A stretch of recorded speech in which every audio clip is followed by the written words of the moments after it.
Başkan buraya bakar mısın? Başka maske çıkartabilirsiniz. Sadece var aslında ama. Hani var.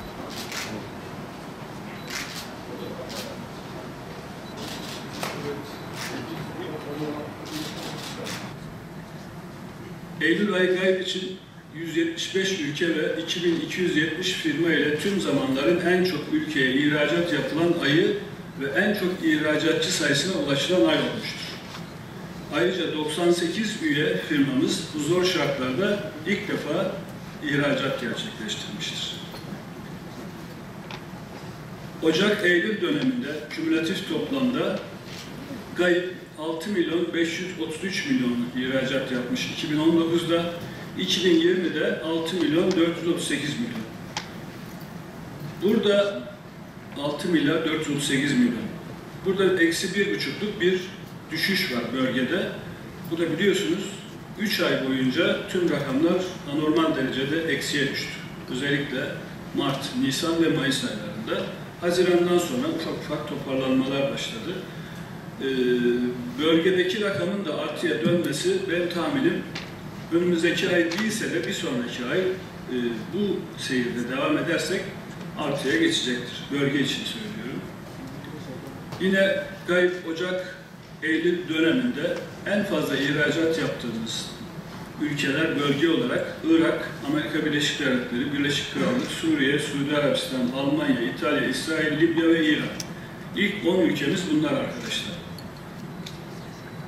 Türkiye genelinde 71 ülkeye ihracat düşerken GAYB'in bu ülkelere olan ihracatı artmıştır. Yani 71 tane ülkedeki bizim Türkiye genelindeki rakamımız aşağıya düşmüşken bizim rakamlarımız yükselmiştir. Ana sektörlerimiz de sanayi üretimimiz, tarım, madencilik olarak ilk 3 ana başlıkta topluyoruz. Çok büyük bir oranda sanayi üretimimiz var.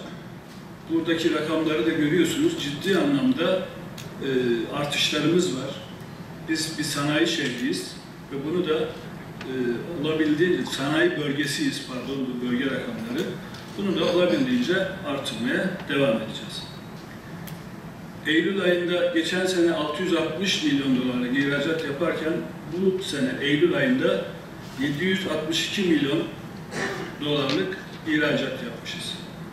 Şimdi bu 762,1 milyon dolarlık ihracat Gaziantep tarihinin tüm aylar içerisinde, yani sadece Eylül değil, en yüksek ulaştığımız rakam Eylül ayı. Bu geçtiğimiz Eylül ayı olmuştur.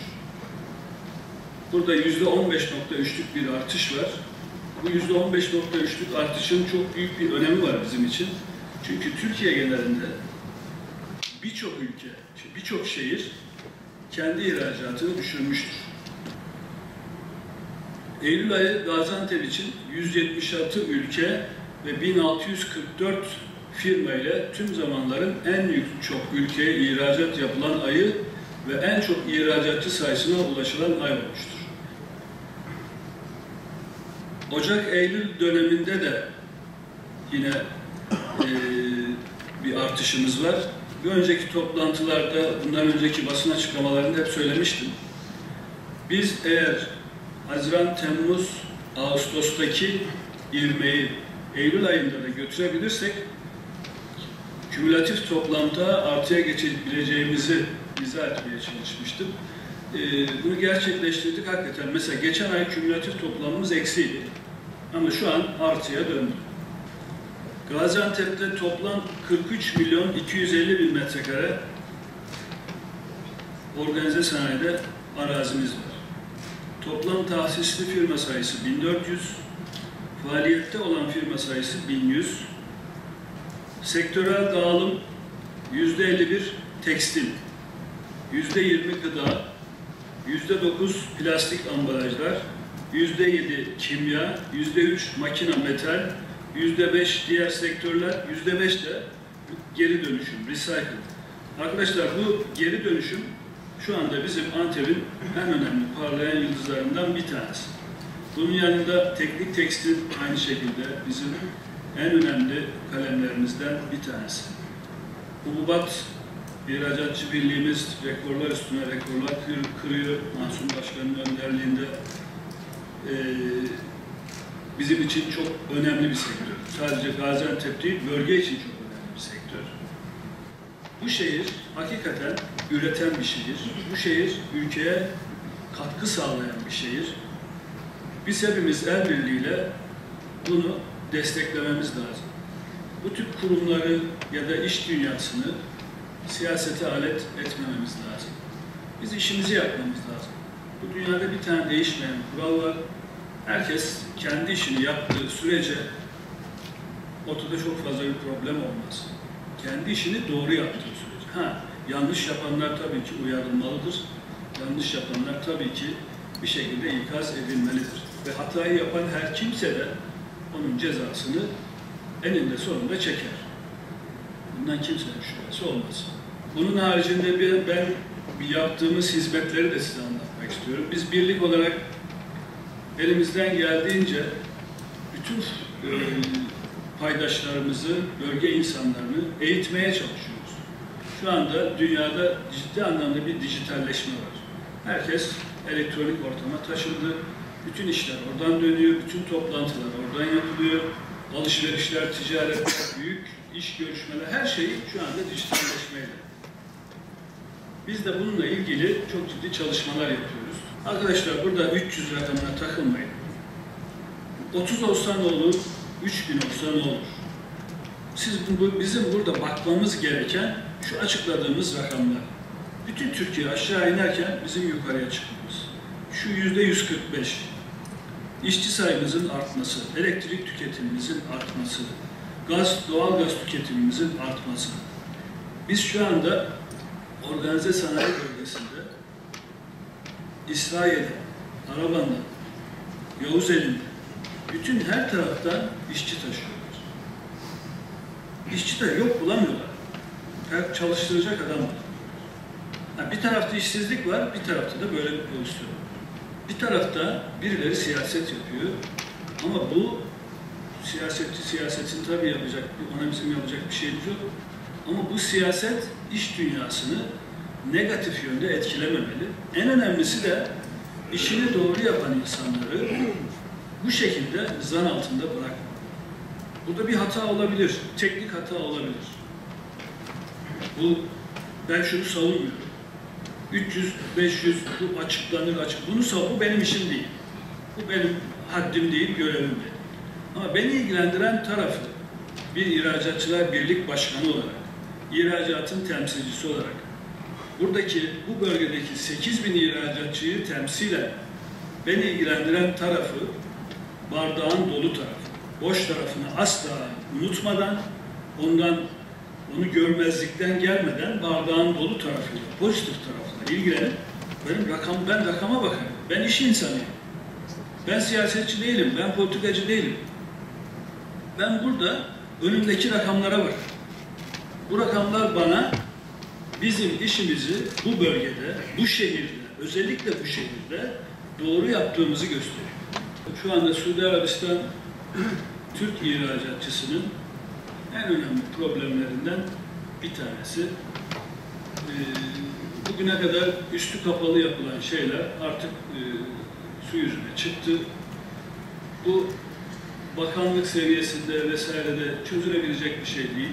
Üst seviyede, yani en tepeden, çünkü sonuçta Suudi Arabistan biliyorsunuz krallıkla yönetilen bir ülke. Onlarla bizim ilişkilerimizin düzelmesine bağlı olan bir diyalog. Ben burada dönüp işte ilişkilerimiz düzelecek gibi bir laf kullanamam. Öyle bir yetkim, haddim yok. Biz bununla mücadele edeceğiz. Ama şunu unutmayın, biz onlardan bir zarar görürsek, onlar bizden çok daha fazla görürler. Biz onların en sağlıklı tedarikçilerinden bir tanesiyiz, belli konularda. Bizden çıktıkları an onların göreceği zarar çok daha fazla. Artı, bizim onlardan aldıklarımız var. Aynı şekilde biz onlardan da aldıklarımızı kestiğimizde, burada yani fayda maliyet analizini yaptığımız zaman onlar bizden daha büyük zarar ediyorlar. Benim ihracatçım. Biz ne hardallı bayramlar gördük. Bizim bir zaman Irak ihracatımız kaç milyar dolarlardaydı, nereye düştü? Ama alt toplama bakın, bizim ihracatımız düşmedi. Artarak devam ediyor. Biz her zaman azalanın yerine yenisini eklemeyi bilen bir milletiz. Bugün hiç ihracat yapmadığımız ülkelere gitmeye başladık. Belli pazarlarda, belli konularda belli işleri öne çıkarmaya başladık. Bizim şu anda 2 senedir, 2,5 senedir en önemli yaptığımız işlerden bir tanesi pazar ve ürün araştırması. Hangi ürün, hangi bölgede ne kadar tüketiliyor, biz bunun neresindeyiz? Biz ülke olarak hangi üründe ne kadar söz sahibiyiz, ne kadar başarılıyız ve bu ürünlerdeki pazarda neredeyiz? Bunları araştırıp, insanları buna göre yönlendirip ve bunu herkes yapıyor. İhracat sadece kelime anlamıyla bitmiyor. İhracat bir bakış açısıdır, bir düşünce şeklidir. İhracatçı adam her zaman kendini koşullara uydurmak zorundadır. Koşulların kendisine uymasını beklemez, beklememeli. Onu beklediği an yok olur. Çağa ayak uyduracaksınız. Modernizasyona ayak uyduracaksınız. Üretimi doğru yapacaksınız. Böyle sıradan üretimlerle, sıradan ticaretlerle, sıradan bakış açılarıyla bu işi yapamazsınız. Başarısız olursunuz. Ama arkadan öyle bir nesil geliyor ki, bütün bu söylediklerimi göz önüne alarak çok ciddi aşama kaydediyorlar. Son 7 senedir Irak, Suriye, bu Orta Doğu pazarında biz güç kaybediyoruz. Bizim en önemli pazarlarımız bunlar. Ama bizim alt toplamımız hakikaten değişmiyor. Benim adamım tutmuş, Afrika'nın en ücra köşesine gitmiş, Güney Amerika'ya gitmiş, Japonya'ya gitmiş, Balkanlara gitmiş, Rusya'nın adamın gitmediği noktalarına gitmiş. Bakın, bugün ihracatçı uçağın gittiği her yere gider. Yeter ki oraya bir ulaşım aracı olsun. Gider, tek kelime İngilizce bilmeden, ben çok adam biliyorum, burada ismini telaffuz etmeyeceğim. İnanın bana, Türkçeyi bile Antepçe konuşuyor adam ama gitmiş aslan kimi. Ben de gidiyorum birçok yere. Dünyanın bir köşesine adam gitmiş, ürün satmış. Karşılaşıyoruz adamla. İhracatçı böyle bir şey. Dolayısıyla eksilerin yerine yenisini koyabilen adam demektir. Biz de bunu yaptığımız sürece bu işin altından kalkarız. Suudi Arabistan konusu çok ciddi problem. Ve bu bizim çözebileceğimiz değil, üst kademelerde çözülmesi gereken bir problem. Ve biz de bunu bizzat ben kendim Sayın Cumhurbaşkanı'na da bu en son geldiğinde bunu, yani bir sürü konu vardı, dosya olarak verdim ama tek söylediğim konu buydu. Dilden söylediğim konu buydu. Bir de Amanos tünel projesiydi. Elimizden geldiğince her platformda, tıpkı sizin bize söylediğiniz gibi biz de onlara söylüyoruz. Bunun ancak üst kademelerde çözülmesi gerektiğini, onlar da bunu kabul ediyorlar ama hani lafın bittiği yer deniliyor ya, bu aslında tam da öyle bir yer. Yani siz krallıkla idare edilen bir yere bunu demokratik yollarla çözmek bilmiyorum ne kadar olası. Yani bizim oraya takılmamamız lazım. Burada söylediğimi unutmamalıyız, o işten vazgeçmemeliyiz ama onun eksiğini tamamlayacak yeri benim ihracatçım yapıyor, hiç merak etmeyin.